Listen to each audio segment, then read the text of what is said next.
Yep, we are streaming, ready to go live. All right. Thank you. And to welcome all of our board members and staff to our USDB Standing Committee. It's Monday, November 10th. It's kind of odd to be on a Monday. So thank you all for being here. We are going to start. I'm Leanne Wood, chair of this committee. I represent District 4, South Davis County, and North Salt Lake area. Vice Chair Booth, would you like to introduce yourself? Thank you, Chair Wood. I'm Randy Booth, serving as Vice Chair for this committee and representing District 13, which is Nebo School District and Provo City School District. And I'm delighted to be here. I love this assignment, and I'm so grateful to be able to be a part of the work that we're doing. Thank you. Member Davis? Yes, good morning. It's great to be with you. My name's Cindy Davis, and I represent the northern part of Utah County and southern part of Salt Lake County. Nice to be with you. Thank you. And Member Longacre? Yes. Can you hear me? Is my microphone working? Yep, Okay, sounds good. Thanks. I'm Board Member Longacre. Happy to be here, just like Randy. I represent District 7, which is mostly Draper and Sandy. Thank you. And I am not seeing Joanne here, so please let me know if Joanne comes in. All right, we'll go ahead and get started. We have two public comments that I'm aware of today. We'll begin with Lisa Ensign, and you have about 3 minutes if you'd like to go ahead. And if everyone would like to, I'm going to turn off my camera so that the interpreter is.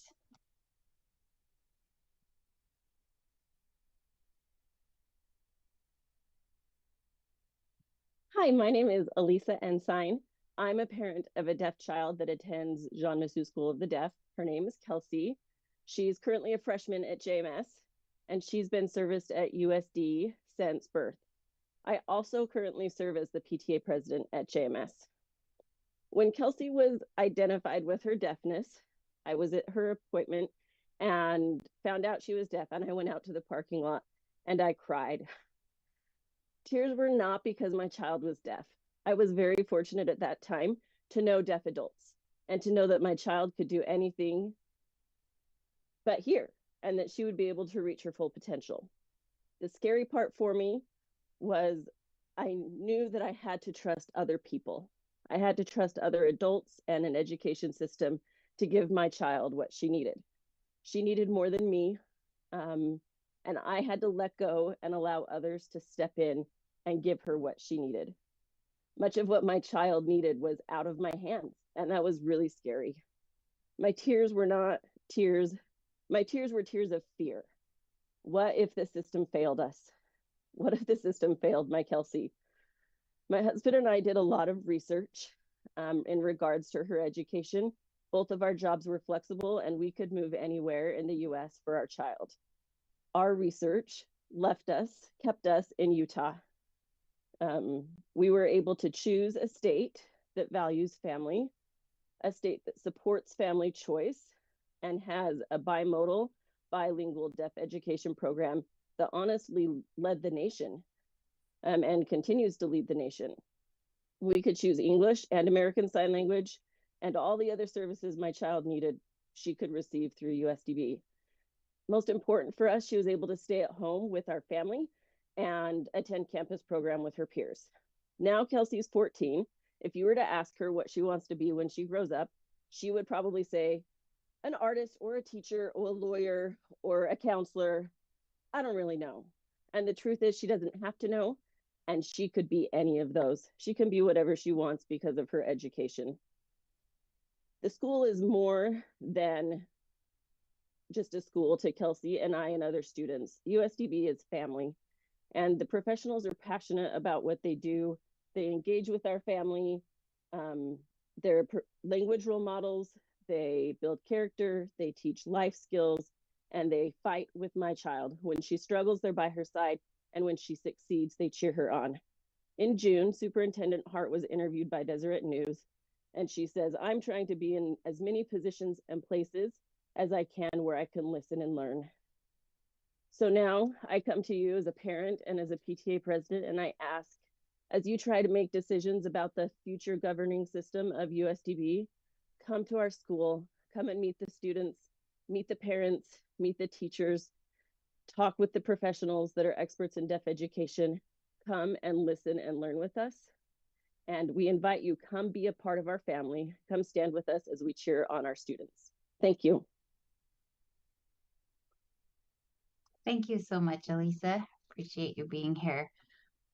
Our second comment is Sarah Erb. I'd like to go ahead, Sarah, and turn on your camera and go ahead. Thank you so much for the opportunity to address you today. My name is Sarah Erb. My daughter goes to school at a public charter school in Salt Lake in Rose Park. She does not receive services from USDB's outreach. She did used to receive services up until about until spring of 2023. And I just wanted to share briefly a concern that I had, an ongoing concern that I've had regarding retaliation of teachers. When we exited USDB services, so my child attends a small district, which made it so that their school could receive services from the School for the Blind's outreach program at no additional cost to them. So the blind school was receiving the funds for that teaching position rather than the school paying for that directly. And when we exited services based on the School for the Blind's outreach program not being able to provide us with a substitute, when our assigned teacher was out for FMLA time, they actually wrote her up and gave her disciplinary action regarding us choosing not to use USB's outreach services. And that was concerning to me for many reasons. Because a school should be able to be autonomous of who they choose to provide services for their students, because they are the LEA of record, and it is their responsibility to provide IEP services. So I did send an email previously this morning as well with OSHA recommendations on anti-retaliation programs and recommendations on just setting that up. So I'm looking forward to hearing this discussion today, and I want to thank you for supporting our teachers who support our families. Thanks. Thank you, Sarah. Appreciate your comments. So grateful for those that come and listen and are willing to provide public comment and help us in doing our job better. All right, we'll move to action 1.2. Let's do a sound check. Superintendent Nelson, I know you were struggling with your sound. Do you want to try it? Yeah, let me test it. Can you hear me? Yep, we're doing fine. Thank you. Okay. We'll It's turn the amazing time what- over to you to discuss the Utah State Board of Education Policy 4002. Oh, yeah, thank you. The last time that this committee met, this policy was before the committee with some recommendations that had come forward through the advisory council related to the number of meetings per year that they should have, and then also clarifying or bringing into this policy the requirement or the responsibility for the advisory committee to function as the school community council. The committee, just to remind everyone, had some discussion, and there were some public comments about parent involvement and looking for ways to increase that. So this committee asked that we take that back to the advisory council, which we did for their October meeting. During that meeting, they made a motion, and that motion passed for them to establish a subcommittee to discuss this needing to be able to formulate thoughtful recommendations related to improving or increasing parent engagement opportunities within the advisory council. They're scheduled to meet on Wednesday afternoon of this week, and then their full committee meeting is scheduled for the 20th of November. So at this time, they don't have a recommendation for me to bring forward, but they are working on the request that was advanced to them through the USDB Standing Committee. And we are hopeful and anticipate being able to bring in December a formal recommendation related to the request that the committee advanced to them the last time that you met. So is it your recommendation that we go ahead and move with this today? Is there certain things that are critical to this timing, or would it be better for us to wait so that we can bring the full recommendations to the board? What would you recommend? Yeah, there's not anything that's time sensitive in relationship to this policy at this time. So my recommendation would be that you wait and deal with amendments to policy 4001 all at the same time. So take that eventually to the full board. Okay. Do we have any comments from board members regarding this? So the recommendation, yes, Randy, go ahead. I would move that we postpone this agenda item until the December standing committee meeting after we've received the recommendation from the advisory committee so that we can make an informed decision and get this right. Okay, thank you. Any other comments? I would actually agree with Member Booth in that I think bringing it to the board twice, just that sometimes lends some confusion to the work we're doing. But any comments, Member Davis, Member Longacre, or Member Brenton? I see you're here now, and I apologize for not having you introduce yourself. We'll do that after this item. No, I Thank you. agree as well. Yeah, I agree. No questions right now. I think it would be better to have the committee recommendations. Okay. Well, then we will move forward. We have a motion to postpone item 1.2, the Utah State Board of Education Policy 4002 until December. All in favor, say aye. Aye. Aye. Any opposed? Okay, that passes unanimously. Thank you. So we will move again to Superintendent Elson, action item 1.3, reporting violations of statute or board rule policy. Thank you, Chair. One of the tasks that we've been engaged in as an administrative team here at the Schools for the Deaf and Blind is a review of policies that exist, and then also policies that are required somewhere in statute or board rule that might not exist here yet. This is an example of one where we have discovered a need to have a formal policy on reporting violations of statute and board rule. And that's consistent with another board rule, R277-123, which requires LEAs to establish this policy of this nature. And so the reporting violations of statute or board rule is being brought to the committee today. That's the background on that. And we are interested in the board's discussion and review of this policy and look forward to advancing it and establishing and fully implementing this policy here at the Schools for the Deaf and Blind. Thank you, Superintendent Nelson. Member Longacre. Yeah, I just have a question. In this on 5.1, it says representatives from the USDB shall promptly contact the complainant. Do we need to specify what promptly would mean? Whether it's 24 hours, 48 hours? Yeah, I believe promptly is consistent with the language in 123, but certainly in LEA, within our LEA, we could be more prescriptive of that. It'd just be up to the board's discretion if you'd like to add a time frame. There are some complaints that require more time to fully investigate, or sometimes there's circumstances to where getting the complaint to the hands of the right person to be able to address it or respond to the complainant can vary. So I'm not sure what my recommendation would be on what the promptly would be if it were 24, 48, 72, or some other number, but certainly could include that here if the board would like. Any follow-up, Member Longacre? No, I don't have a follow-up. I just wanted to point that out, but I'm good with what the board decides what promptly should mean. Okay. And Superintendent Nelson, can you tell me where, I'm assuming that, this has been part of 123 for a while, R277-123. Can you tell me where the hotline reporting is located on the website? On the state board's website or on the Schools for the Deaf and It Blind should be website? on the schools because every LEA is required to at least post whether they have their own or they refer back to the USBE internal audit. I was just looking, I was hoping to see it right on the front page and I'm not finding it. So just Yeah, hoping. and let me see what I can find.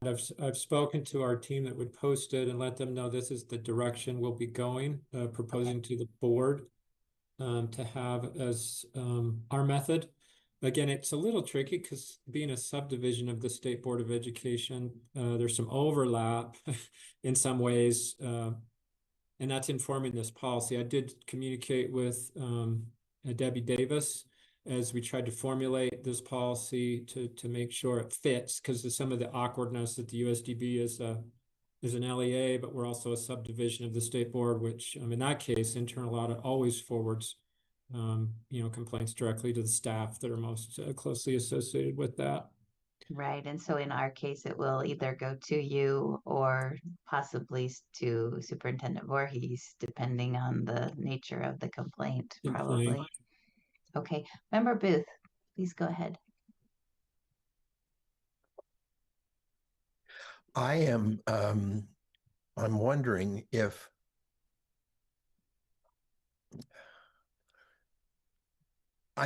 I think 48 hours would be the minimum turnaround for promptly, because there, as the Superintendent Nielsen indicated, there are a number of people that may need to be contacted. The follow through has got to be fit in between everything else that's going on in the classroom and in the school each day. 24 hours, I think, would be unreasonable. 48 hours may also be too soon, but I depending on the nature of the complaint, we do need to work quickly and efficiently. So I would think that 48 hours, just a thought, would be the minimum length that we would want to commit ourselves to, but there might be a better amount of time that someone else on the board or someone here on staff might want to recommend.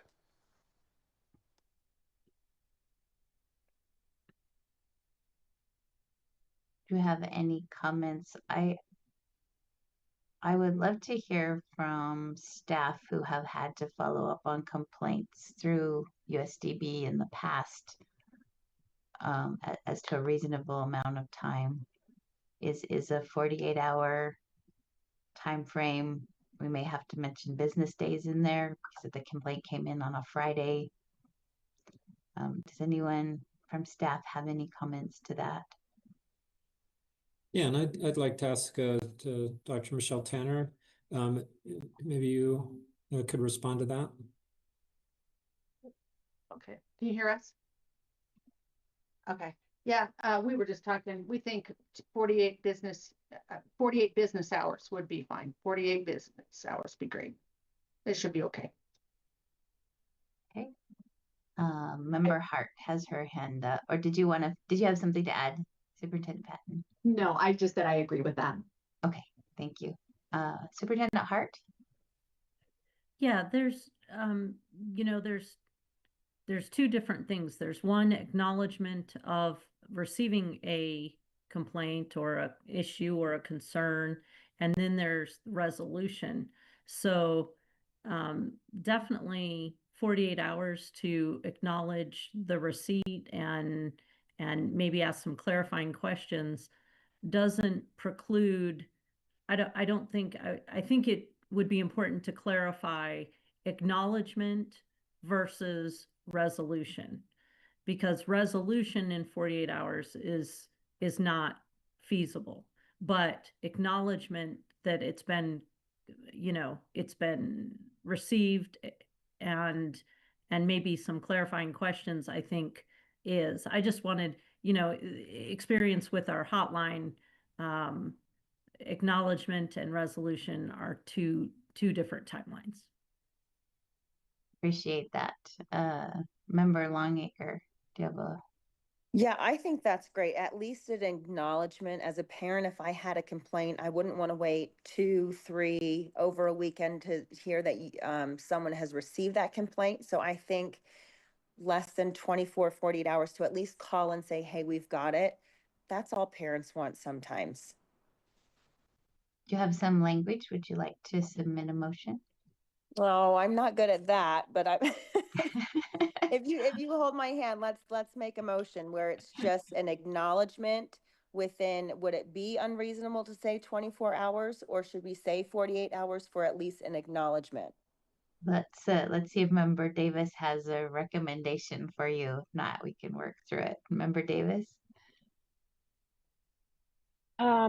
I just think with the busyness of school, we need to say 2 business days rather than 48 hours. It just gets confusing with the weekends.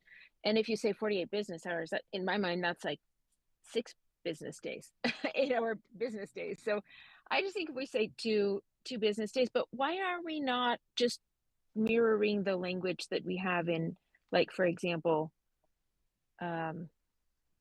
what we have in 114? Don't we have some timelines in there? Or is that just too big of a scope? I believe it would be 123. 114 is our compliance language. So should we look at Maybe I'm thinking of 123. Yeah, but I just think, 2 business days to acknowledge, and I was going to say the same thing Superintendent Hart said, actually. And then what's reasonable for a resolution is going to depend on how in depth, if it needs to be an investigation or what needs to happen.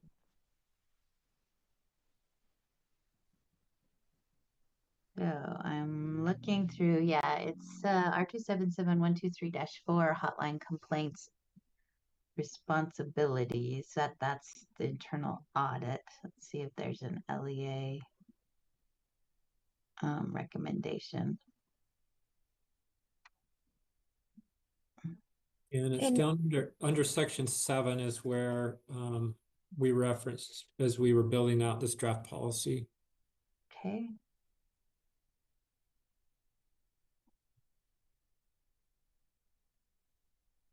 I'm not seeing a timeline. Is there a timeline for responding in 123?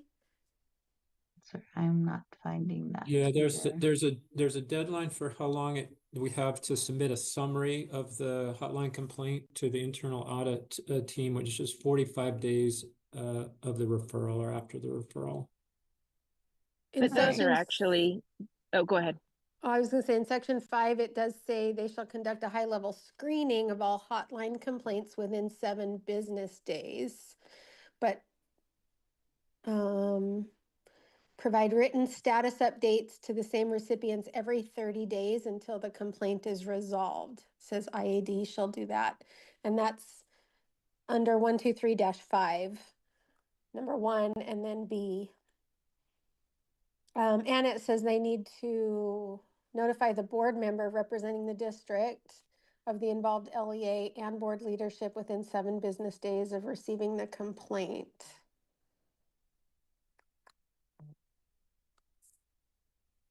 I apologize that I have to step out of the meeting. My daughter's getting an award at her high school, so I'm going to just run in and hear her get this award, and then I'll run back to the meeting. But I support what the committee decides, but I do think some of that type of language, even if we adjust the numbers, is helpful. Thank you. All right. Thank you, Member Davis. Oh. So Member Longacre, if you want to work on, I think we could do something with acknowledge receipt of complaint within 2 business days. Does that sound like something you'd want to Yes, put no, forward? that sounds great. So would I just make an amendment? Yeah, let's work through it. So it's the, let's see, handling hotline. So you'd say I think who's driving our, oh, Member Voorhees, do you have an Do you see the language in subsection 6 of 123 where it talks about needing to make 2 good faith attempts to contact the complainant? Yeah, and that's in there. If you look at the policy, that language is there. Yeah. Contact, okay.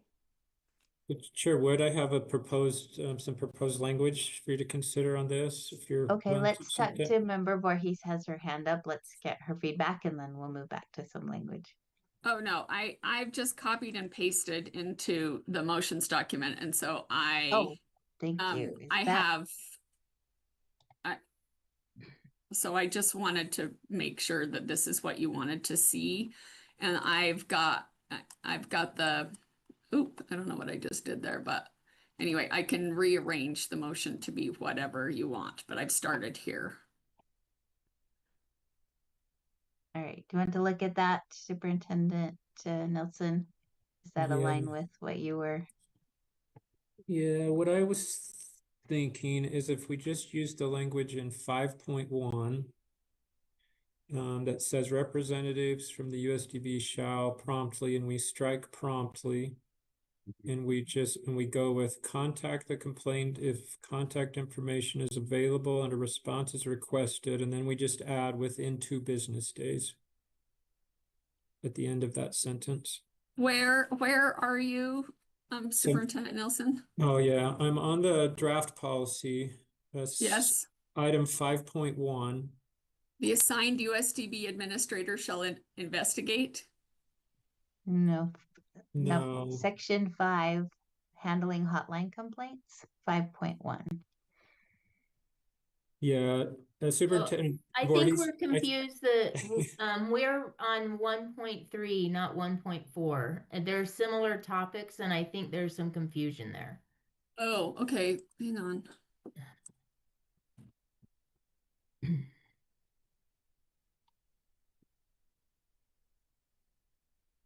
Yeah, the 1.4 is the process that staff will follow, and the 1.3 is the actual policy about it, about the complaints.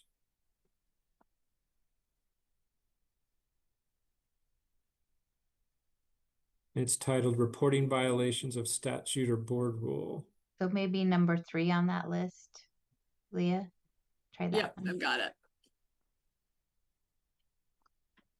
I'm just trying to put it on 2 screens so that y'all can see both. So that is the confusion. Okay, I think I got it. So now if I share both screens, you'll be able to see both. All right, let's try this.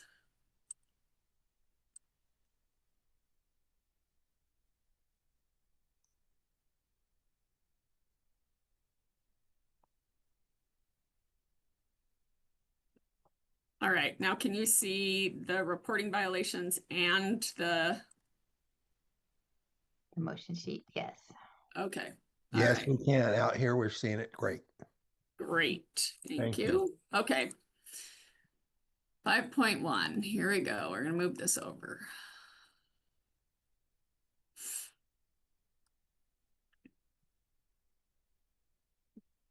And I'll make it bigger. All right. Okay, so I wonder if this change would meet the needs or the need that we have around this topic, that as we read along, the representatives from the USDB shall promptly, and we just scratch or strike promptly, and then we continue with contact the complainant if contact information is available and a response is requested, and then after that within 2 business days.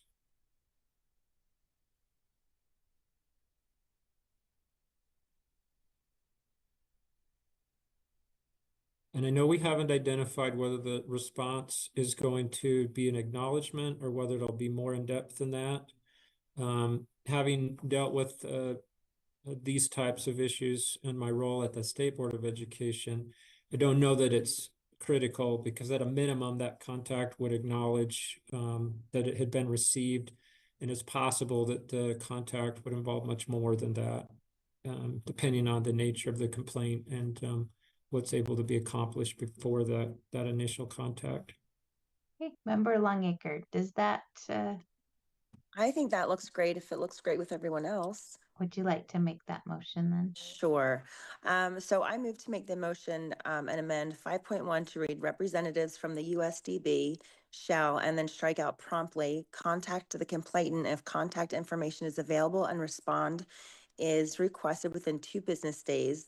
The designated USDB staff shall make at least 2 good faith attempts to contact the complainant. Thank you. So we have a motion to amend 5.1 by striking promptly and adding within 2 business days following requested. Is there any discussion to that?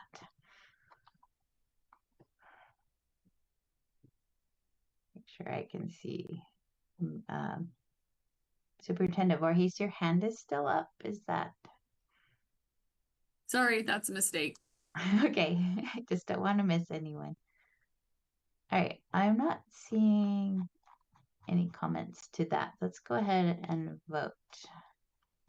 So all those in favor of amending 5.1 to read representatives from the USDB shall contact the complainant if contact information is available and a response is requested within 2 business days. The designated USDB staff shall make at least 2 good faith attempts to contact the complainant. All in favor say aye. Aye. Aye. All those opposed say no. Okay, that passes unanimously with Member Davis. I believe she's still with her daughter. All right, any further discussion to this matter?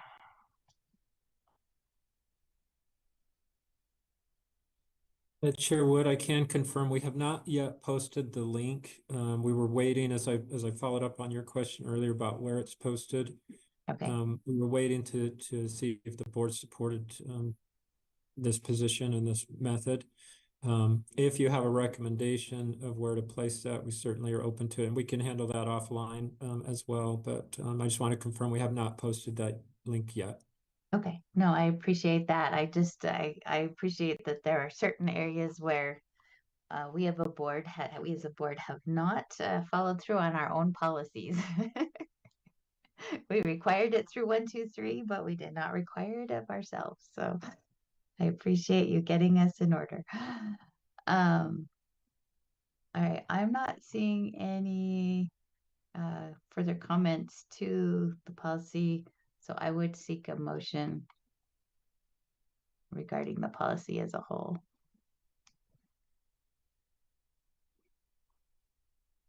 Do we have the language? Is it the recommended motion up at the top there? It would be the one in blue. Okay. I move that the committee approve the reporting violations of statute or board rule policy as amended on first reading and forward to the board for approval on second and final reading.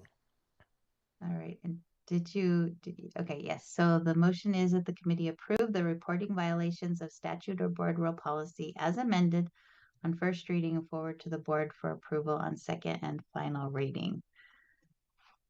All those in favor say aye. Aye. Any opposed? Okay, that motion passes unanimously with Member Davis absent. Okay, that moves us to our next action, which is 1.4, the hotline investigation and response policy. Superintendent Nelson. Thank you. And so this one is a partner or a sister policy to the one we just discussed. And therefore, I've noticed that there will be a place here you may want to make an amendment under section 4 of this policy. It references promptly, like we did in the first policy. So under 4.1, it's likely that the board committee would like to update that to match the language that we just amended in the previous policy. But this outlines more detail as to what the investigation needs to look like, the requirements related to that, and just makes it really clear for staff and for the public to understand what the expectation should be when a complaint comes in through the hotline. Right, do we need discussion, potential motions? Member Longacre. Yeah, I saw that same thing on 4.1, so I appreciate that catch. So if we could amend that too, that would be great. Okay, you want to go ahead with the language? Yes. Should I wait until it's up there? Yeah, you can, or you could just strike policy and add 2 business days. Okay, or sure. within 2 business days. I will do that. Okay, so I would like to amend 4.1 and strike out promptly and add 2 business days. Probably within 2 business Within days. 2 business days, yes, thank you.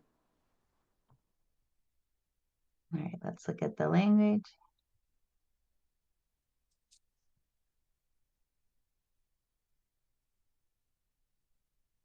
There we go.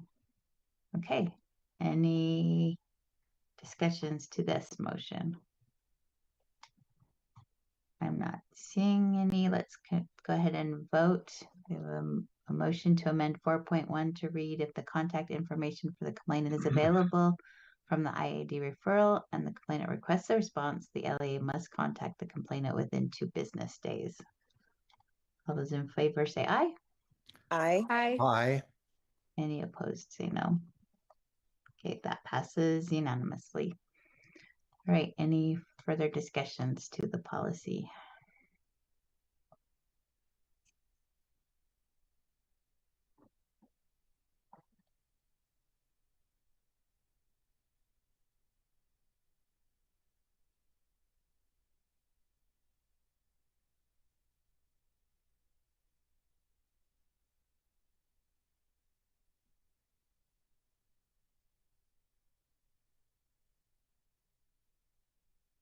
Right. There's no discussion. I would seek a motion on the whole. I can go ahead and do that. Okay. I make a motion that this committee approve the hotline investigation and response policy as amended on the first reading and forward to the board for approval on the second and final reading. Thank you. We have a motion that the committee approve the hotline investigation response policy as amended on first reading and forward to the board for approval on second and final reading. All those in favor say aye. Aye. Aye. Any opposed? Okay, that motion passes unanimously. Member Davis. Still okay. That moves us to item 1.5, student assessment policy. Superintendent Nelson. Thank you, Chair. This is a policy that's been in place, but it's in need of an update. One of the primary reasons that we're updating it is related to 53.8.404, which explicitly declares that the USDB shall annually administer applicable statewide assessments. You'll see the language in the existing policy actually indicates that USDB is not subject to statewide assessment requirements. So this is an effort to correct that, bring this policy into alignment with state law. I've been informed that in practice, we do administer statewide assessments here as possible through and as directed by students' individual education plans. The internal audit, if you recall, acknowledged that there are challenges, accessibility challenges for some of our students to be able to access these assessments, and there's that obviously is taken into account. But as we made that correction, we went through and identified assessments that used to be administered on our campus that are no longer, and then updated down under 2.3.7 the name of an assessment. So it's really clear to our stakeholders what assessments are local LEA assessments that are available. And it's clear to everyone that we are aligned with state law, and we follow those practices as directed. So that's the background on this policy. As again, as we audit and review our internal policies, looking for areas of our needs for correction. This is an example of one of those that's being brought forward for the committee's discussion today. Superintendent Nelson, to you, or can someone from USDB staff help us understand why they were initially not subject to that? What was the has 53-8-404 changed over time and we just didn't move the update? I mean, I guess you may also know based on your past history of assessment and accountability, but Yeah, I'm not sure, Sherwood.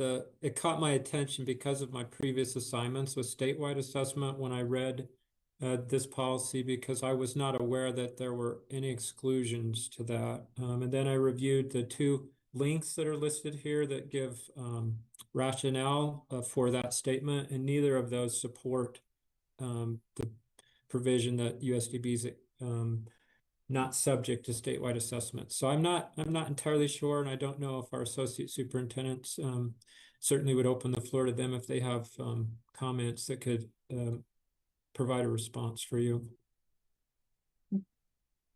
If I may. Yes, please. I was unaware. We've always done the assessments, the statewide assessments. So as far as I was aware, we've always been beholden to that and always done that. So whatever it said in the policy is different than what we've been doing.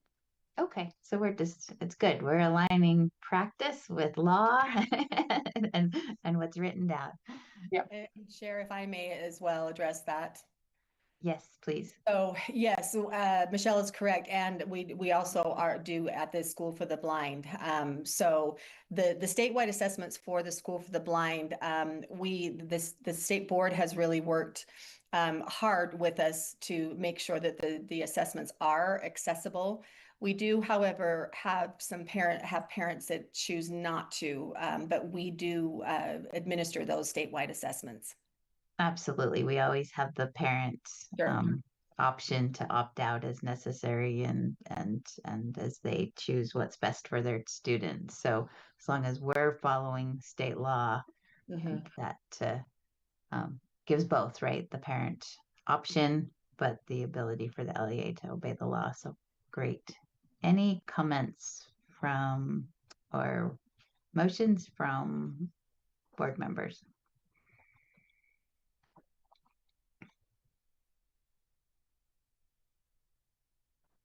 I'm happy to make a motion, Chair. Yes, please, Member Booth. I move that the committee approve the student assessment policy on first reading and forward to the board for approval on second and final reading. Okay, thank you. There's a motion that this committee approve the student assessment policy on first reading and forward to the board for approval on second and final reading. Any further discussion? If not, we will move to a vote. All right, let's go ahead and vote. All those in favor say aye. Aye. Aye. Aye. Any opposed? That motion passes. Thank you. Just as we conclude that item, I would ask either Associate Superintendent Patton or Tanner, are there areas where we need to be looking at that statewide assessment for greater accessibility? Or do you feel like things have... If I may, I'll answer that. Yes, I think that there's always going to be work to do when it comes to accessibility, and then the individual students' vision loss, it's going to always be an area of concern. Accessibility is always going to be an issue.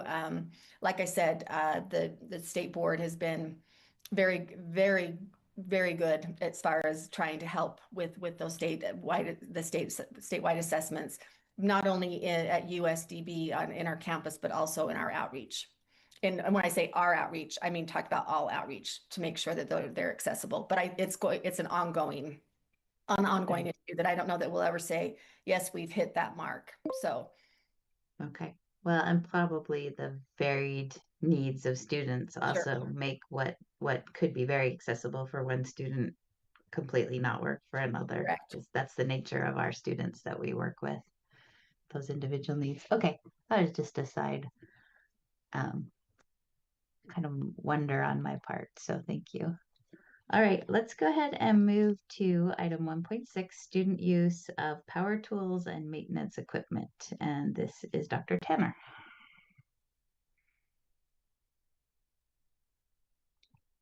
Yes. Let me give you some context on this. Oops. I'm not off screen here. let me give you some context on this. We have students that are obviously we serve on our campus programs, and they would like to participate and do things such like CTE. We'd like to do job placements for them. We have one particular student that prompted this, a student who wants to be a maintenance worker. That's his desire. He also would like to have his instruction directly with someone that can sign with them and not through an interpreter. They would like to have that service on our campus. So this would involve some power tools if this student needed to use that. So just like in any other campus, it would, like any other hearing school. This is just allowing us to provide that opportunity to that student so that we can use whatever we need to do to learn. The student is a senior and will be graduating soon. And so he'd like the opportunity to be able to know how to use these tools before he goes out in the world. And then the world that he's going out to won't typically provide an interpreter, and he has to figure it out through the School of Hard Knocks. And so we'd like to give him that direct communication before he graduates. Great, thank you. And did you rely on other like CTE recommendations, or what was the nature of how the policy was established? So we created this policy in looking at what our needs are, what we have here. We also talked to other, looked at other school policies, but ultimately I ran this up through our CTE department. I'm forgetting the names right at this moment, but they did also have an opportunity to review and give feedback from the board staff that work with CTE to make sure this policy was in alignment with what it should be. Great, thank you. Member Longacre. Yeah, I love how a student brought this to our attention, that he desired something and went after and got it. I do have a question on 5.2. It says accidents or near misses must be reported and reviewed immediately with corrective action plans documented. I know that several administration and teachers just said that they are so boggled down with paperwork. Do we really need to have paperwork with near misses? Because a near miss to me, no one was injured, no one was hurt. Let's just verbally correct the action right then and there and not have any additional paperwork needed. Any accident or any near miss, we're going to be investigating it no matter what happened, whether it's in the policy or not, just to make sure that we're trying to do our best to make sure the children are safe, and that where there's anything we could have done that could have corrected it. So whether it's in the policy or not, I think we would obviously always act on that, because we want to make sure that there is no opportunity for students to be injured. But it is power tools. And so like if it were a saw or something, you know, they nearly missed, that would be something we'd want to see. Was it something in our instruction that caused that? Was the power tool? I mean, there's new power tools now that can prevent things like that, or those kind of things. So just anything we can do, because we always want to always do the best we can to be as safe as possible. But whatever way you want to go will be fine. No, it's whatever you guys need. I'm just, trying to be less of a burden on our instructors. So if it's necessary, absolutely keep it. Well, in this case, also, this will be via the collaboration with our facilities and maintenance staff. So that because they would be the ones helping with, because what would happen, the student would be helping with things we need to repair or fix, or any maintenance type of things we have going on here at the campus. So it would be both the teachers and the facilities and maintenance staff that would be assisting. We work together. Great, thank you. Do you have any other comments on this? Chair, I'd be happy to make a motion. Hey, go ahead. I move that the committee approve the student use of power tools and maintenance equipment policy on first reading and forward to the board for approval on second and final reading. Thank you. We have a motion that the committee approve the student use of power tools and maintenance equipment policy on first reading and forward to the board for approval on second and final reading. Not seeing any hands up, we'll move forward to a vote. All those in favor say aye. Aye. Aye. Any opposed? That passes unanimously, and welcome back, Member Davis. I hope it was enjoyable to see your daughter. Thank you, Chair. It was love to be in schools always. Thanks. Great.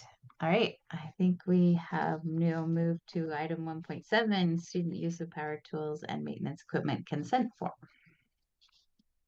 And that is Superintendent Tanner, Dr. Tanner. Yeah, this is in addition to the policy. We want to make sure we have consent from the parents to make sure that they were all an awareness of what tools we're using and all the equipment. So you'll see that policy, and it's just attached to the policy as a part of the policy approval. Okay. And again, this also ran through CTE. I had them look through both documents. So this is a single student. Where do you see this? How will this get out? And where do you see this being taught to them? Do you have a class that you're incorporating it into? Did I miss that? We have work placement classes or work placement or transition classes that we offer. So these are going to be taught on our campuses in collaboration with some of our facility staff who also will be signing directly with them. So before we do it, we just want to make sure everybody's clear about what equipment we're using, how it's being used. The supervisor would be the staff member from USBE, the USDB, the facility staff member. So they're all aware. But the program and class most likely is a transition or a work placement class. Okay. And while this may be a single student right now, this will be the process if, as others see it happen and want that, have the desire for that. So you're just opening up opportunities for all students. Yes. So this is just, it starts with one, but there'll be more students that'll probably be, that's why we thought a policy was appropriate. Okay. That's good. Do we have any discussions? Chairwood, I have a question. Yes, please. Last question on this. So this is the power tool and maintenance equipment use consent form, correct? Yes. It says students' eligibility and parental consent. I don't see a place on here where a parent signs. Oh, you're right. Well, there it is. I'm pretty sure we have that on there. I see name of supervisor and then supervisor's signature, but I don't see a parent signature. It's on the next page. Ah, sorry. Easy fix. And then the next is also the accident or near miss form, so that we just document what happened and how we're going to take care of it. I so apologize. My bad. No problem. We tend to see a lot of pieces of paper in this job. Yes.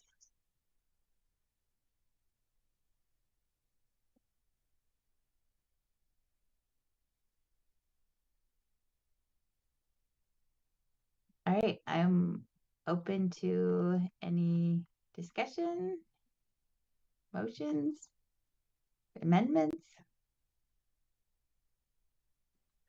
I'm happy to make a motion.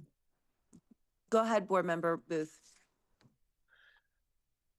I move that the committee approve the student use of power tools and maintenance equipment consent form on first reading and forward to the board for approval on second and final reading. All right, we have a motion that the committee approve the student use of power tools and maintenance equipment's consent form on first reading and forward to the board for approval on second and final reading. All those in favor say aye. Aye. Aye. Any opposed? That passes unanimously. Thank you. All right, I am seeing that leads us to the end of our work. Any further comments, Superintendent Nelson or Associate Superintendents?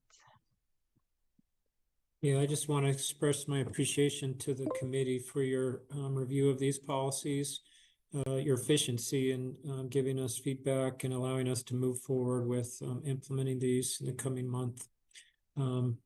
We'll try to, I'll take responsibility to try to, because of your efficiency, it looks like we can build out more robust agendas.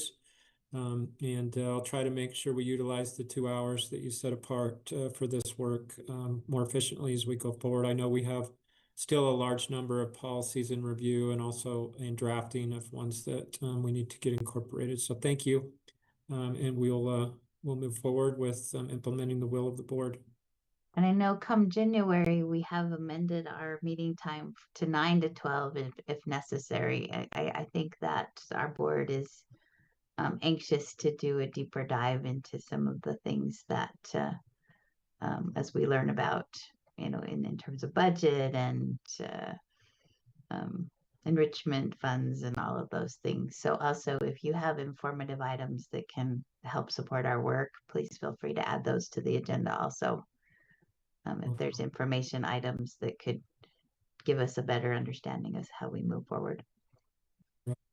Yeah, we'll have much more information about the foundation after this week. And then the advisory council, as we meet with, as you know, Chair Wood regularly, certainly more information that we can bring to this committee from that group. Perfect. All right, Member Davis. Yeah, thank you. Just a quick question. Do all of the decisions that are made in the advisory council, will we get a summary of all of those here in this committee? I can do that. The policy that establishes the advisory council requires that a 1 to 2 page written summary be provided to the full Board of Education shortly after the conclusion of that meeting. So that's been the practice, but we can provide a more detailed, because getting the summary into 1 to 2 pages, sometimes you leave out what's determined as less significant information. And or even if we don't do the whole thing, oh, sorry, Chair Wood probably has a better idea than I do, but even if there are the top key items from each of those meetings for information items, I think those would be great information items. Anyway, sorry, Chair Wood. No, I was just thinking if we put that as a standing item on our agenda, then we also can, as an information item or discussion, I would put it as a discussion item so that we can, as these If we have things questions. because they get sent to the board, and then sometimes we've kind of been left out of the loop. So making sure we have a good pattern of either making sure that major decisions also come to us, just so that we're better aware. So I appreciate that very much. I think it'd be helpful. Okay, Member Booth. Thank you, Chair. I just wanted to comment on a suggestion for these meetings and for the portion of our regular board meetings where we have opportunity to discuss School for the Deaf and Blind. I spent 43 years in higher education. In the university, I was a music professor, and I represented an area of music that is sometimes looked upon as non-music. Traditional classical, classically trained musicians would often question the validity or the value of contemporary commercial music, musical theater, all of the contemporary realm of musicians who are making most of the money in the music field today in the world that we're a part of. And we were always lumped together in discussions, in meetings, but rarely did what was being discussed have anything to do with my work and the work of my colleagues in the contemporary music field. And I feel I feel, having lived through those 40 plus years of feeling less than heard and seen, I am concerned when we lump together School for the Deaf and Blind, because the needs of the specific students who are deaf and the students who are blind are worlds apart. And I think it would be important for the board in total, and certainly for this standing committee, to very carefully keep updated on what is happening with the School for the Deaf and what is happening for the School for the Blind. And I would appreciate hearing directly from Associate Superintendents Tanner and Patton, so that we continue to understand more deeply the specific needs of the students that are serviced and are being educated by these two very different entities who cooperate and collaborate together magnificently, but whose mission and responsibility is at least as different as mine was as a contemporary musician and the classical musicians that I had to coexist with and live with, who really didn't have an awful lot of interest. I know that having lived together as they have, that Dr. Tanner and Associate Superintendent Patton have great empathy and understanding for and appreciation for one another. But as a board, I would like us to take a deeper dive and become more educated on the specific and unique needs of each student population, so that we're not making blanket decisions that may not be as helpful and useful for one side of the school as it is for the other side of the school. So those are just some comments to consider. I don't know if any others on the board or on the committee have feelings in regards to these issues that they'd like to share. Thank you, Vice Chair Booth. I appreciate that. I do think that there are times where we lump them together and can see how it could be beneficial to get some I feel like, as I've said before, every question is an hour and a half answer when it comes to our Utah Schools for the Deaf and Blind. So do you have any other comments from board members or Member Longacre? I see you unmuted. Do you have? Oh, yeah. I just want to say, I think it speaks volumes when you have someone come on public comment like Elise Ensign talking about her daughter, Kelsey, just saying that she's looked around to see what the best school for her daughter and her needs, and she stayed in Utah. That's a big congratulations, and it just shows the work that's being done here in Utah and nowhere else. I appreciate that. Any other? Yes, I just want to echo that mother's comment was so touching and such a great reminder of the work that really has been a pioneer for the schools for the deaf and blind. And I know other states look to us as an example. And so I'm so grateful for the work that everyone does at these schools, and grateful to be part of the committee to help them understand their needs better. So thank you. Member Britton, do you want to just introduce yourself? Tell us where you represent. We just missed you this morning. Sure. I'm sorry. I hopped on the wrong link. So I represent District 15 in Southern Utah, and I'm just really grateful to be on this committee. Thank you. Appreciate that. Member Davis, I know you unmuted. Do you have anything to share or a final motion or?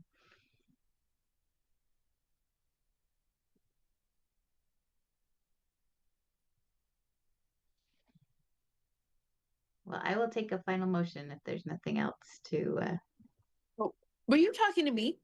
You just unmuted. Did you say? So I thought you said. Yep. I thought you said Booth, but I can motion to adjourn. I'm sorry. It's all right. All right. I move to adjourn this great meeting. Thank you, Chair Wood. Thank you. Is there a second? Oh, I guess we don't need seconds. All in favor, say aye. Aye. Aye. Any opposed? All right. Thank you so much. Now, Thank you. Chair. Are we staying on for executive session or? No, we didn't No. have anything. We didn't have Okay. an executive session, any items today. That's kind of a standing item in case Okay. there's a safety case there issue are. or a staff issue. So we just keep it on there just to make it allows when there's a need, the public to be aware that we might, but we don't have Okay. any. Okay. Thank you items so this much. time. Thank Have a you. good day. Bye. Bye-bye.